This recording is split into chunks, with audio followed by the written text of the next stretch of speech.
वो कहते थे कि मेरा पुलिस कुछ नहीं बिगाड़ सकती, कि 2 घंटे से ऊपर मैं रह नहीं सकता, तुम मेरा कुछ भी नहीं कर सकते, मैं मारूंगा, ऐसे ही मारूंगा और पैसे लाओ अपने घर से, जो मर्जी कर लो, जितना जो जिसकी पावर लवानी है लवा लो, मंत्री तक की लवा लो चाहे पावर। ये वर्डिंग होती थी इनकी। शराब पी के आता था तकरीबन इसके साथ ही। मैंने पहले भी एफआईआर दर्ज कई बारी पुलिस में कराई, समझौते हुए। कहता था पुलिस मेरा कुछ नहीं बिगाड़ सकती।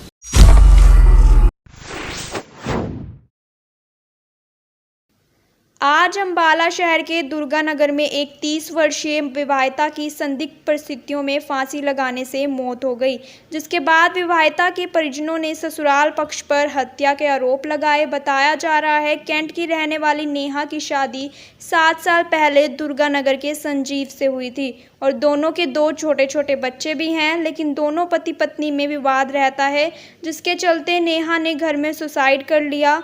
मृतका नेहा के भाई का कहना है कि ससुराल वालों की तरफ से बार बार पैसों की मांग की जाती थी, साथ ही उसके पति द्वारा उसे प्रताड़ित भी किया जाता था। जब फांसी लगाई उसके काफ़ी समय बाद हमें सूचित किया गया कि हमारी बहन ने फांसी लगा ली है। इससे पहले भी कई बार पति पत्नी में झगड़ा होता रहता था। साहिल कुमार। मामला ये है कि मेरे जो सिस्टर है वो 2013 में उसकी शादी हुई थी, 2 बच्चे हैं उसके पास। शादी के कुछ दिनों के बाद ही वो परेशान करने लग गए, सारे घर वाले परिवार वाले उसको मारते थे, टॉर्चर करते थे। पुलिस में भी कभी कभी ये कहते थे कि पैसे लेके अपने घर से काम करना है कुछ भी तो। और बीच में हमारा एक समझौता भी हुआ था, इसने बहुत ज़्यादा मारना पीटना शुरू कर दिया था। तो उसके बाद इसने खुद पुलिस के सामने लिख के दिया था कि आज के बाद जो भी कुछ होगा तो उसका जिम्मेवार मैं हूँगा, अगर लड़की को कुछ हुआ तो उसका जिम्मेवार मैं हूँगा। तो मामला ऐसा था कि फिर उसके बाद ये घर पे भी नहीं आता था, लड़की को गेट पे छोड़ के चला जाता था, गेट से ही चला जाता था। घर वाले इसके साथ हैं, फुल सपोर्ट कर रहे हैं और जो भी कुछ हुआ है वो इनके परिवार की पूरी साजिश है और सब इन्होंने आपस में मिलके किया है जो भी कार्रवाई की है। आज लड़की ने ऐसा क्या कुछ किया कि आप लोगों को यहाँ किया कुछ हमें तो मेरे लड़की ने कुछ नहीं किया। सुबह 10 बजे लड़की के हमारी सिस्टर के पास, मेरी 3 सिस्टर है ना, तो बाकी सिस्टर के पास मैसेज आए गुड मॉर्निंग के, तो मेरे पास 11:06 पर इसके देवर की मिस कॉल आई और फिर उसके बाद उसने फ़ोन किया कि ऐसा है कि आपकी लड़की जो है सिविल हॉस्पिटल में एडमिट है, उसको कुछ दिक्कत हो गई है। तो फिर कुछ सेकंड के अंदर फिर इसके पड़ोसी का उसी फ़ोन से फ़ोन आता है कि आपकी लड़की मर गई है, उसने फांसी ले ली है या कुछ भी है। हमें ये पूरा हत्या का वो है मामला लग रहा है, जो भी है इन्होंने किया है, सब इनके परिवार की साजिश है, जो भी किया है इन्होंने अपने आप किया है। आपने कहा कि झगड़े जो हैं वो होते थे, तो क्या झगड़े वो रात को कोई कॉल आई है? नहीं, हमारे पास कोई कॉल नहीं आई, इस बारे में कोई कॉल नहीं। पहले कोई मतलब रिसेंटली 1-2 दिन पहले कोई कुछ नहीं, इस तरह की कोई बातचीत नहीं की कि मेरे को मतलब हमें तो इसके देवर की कॉल आई है, बस उससे पता लगा। क्या लगता है कि ऐसा क्यों कुछ हुआ होगा? और इसी ने मारा। ये पैसे के लिए कहता था, पैसे के लिए हमें डायरेक्ट नहीं कहा, लड़की को कहता था, तंग करते थे, उसको टॉर्चर करते थे, ड्रिंक करके आता था, उसको मारता था और घर वाले भी सपोर्ट करते। जब हम उनके घर वालों को कहते थे कि अपने लड़के को समझाओ तो आगे से कहते थे कि मैं तो कुछ नहीं कहता, तुम कह लो क्या कहना है।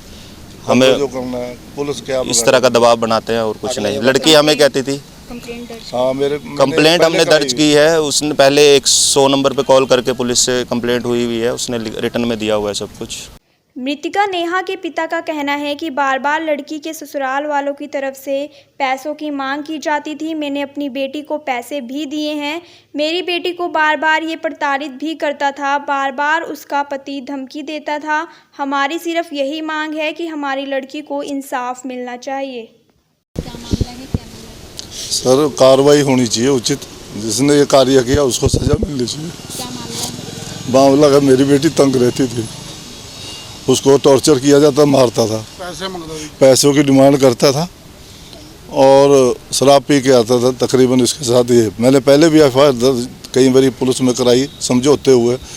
कहता था पुलिस मेरा कुछ नहीं बिगाड़ सकती, आप अपने बाप को बुला लो, जो मर्जी करो, मेरे अच्छे लिंक हैं, 2 दिन रखेंगे, उसके बाद मेरा कुछ नहीं बिगाड़ सकती, मैं फिर आ जाऊँगा, किसी और से शादी करा लूँगा, तेरे को नहीं छोड़ूंगा। शादी को तो 7-8 साल हो गए मैडम, 2 बच्चे हैं इसके पास। आपका क्या नाम है? मेरा विजय कुमार है। बेटी का क्या नाम है? नेहा। लड़की कहाँ से है? महेश नगर अम्बाला कैंट से। शादी कहाँ की थी? ये महेश नगर दुर्गानगर में है लड़की। कितना टाइम हुआ शादी का? 7-8 साल हो गए मेरे बच्चे? 2 बच्चे हैं। तो ऐसा क्या हुआ कि वह पी के ड्रिंक करके उसको टॉर्चर करना है। एमए पढ़ी हुई लड़की कोई ऐसा स्टेप थोड़ी उठाएगी। हाँ, आपने कहा कि 7-8 साल हो गए शादी को, लेकिन अब 7-8 साल के बाद ऐसा नहीं ये करता रहता था बीच में। मैंने बीच में 2-4 बार कंप्रोमाइज हुआ, समझाया, बरादरी का दबाव दिया ये वो, लेकिन इसकी तरफ से कोई वो नहीं। कह रहा मेरा जो मर्जी, आता ना बाहर छोड़ के चला गया, इस तरह की बातें कर रहा। कह रहा जो मर्जी कर रहा, हर बार डिमांड। घर नहीं आता। कह रहा जो मर्जी कर लो। कब फोन पहुंचता? मेरे पास कोई फ़ोन नहीं गया इसका। मेरे बेटे के पास फ़ोन आया, किसी पड़ोसी ने किया, मेरे को कोई इन्फॉर्मेशन नहीं। मैं यहाँ आया, यहाँ इनके कोई बंदा नहीं था। ये कह रहे लड़की तो ख़त्म हो चुकी हॉस्पिटल से, नर्स ने बताया। और बाकी यहाँ इनका कोई परिवार का सदस्य नहीं था। ये गोल्ड और ये ले लो कह रिंग इसकी, मैं कैसे ले लूँ? मैं तो एफआईआर दर्ज कराना। वहाँ भी मैं 4 घंटे से बैठा हूँ, कोई कार्रवाई नहीं हो रही है। मामले की सूचना मिलने पर पुलिस भी मौके पर पहुंची और कार्रवाई की। पुलिस का कहना है कि मृतक महिला के पिता के बयानों पर ससुराल पक्ष पर कार्रवाई की जाएगी। 304B और 34 आईपीसी धारा के तहत मामला दर्ज किया जाएगा। फादर के बयानों पे लड़की के ससुराल पक्ष के खिलाफ पर्चा दर्ज कर दिया है और आगे जो भी है कार्रवाई हम जल्दी इन्वेस्टिगेशन करके ना अरेस्ट करेंगे। क्या कुछ धाराएं हैं इसमें 304B का और 34 आईपीसी का हमने इसमें एफआईआर लॉन्च की है।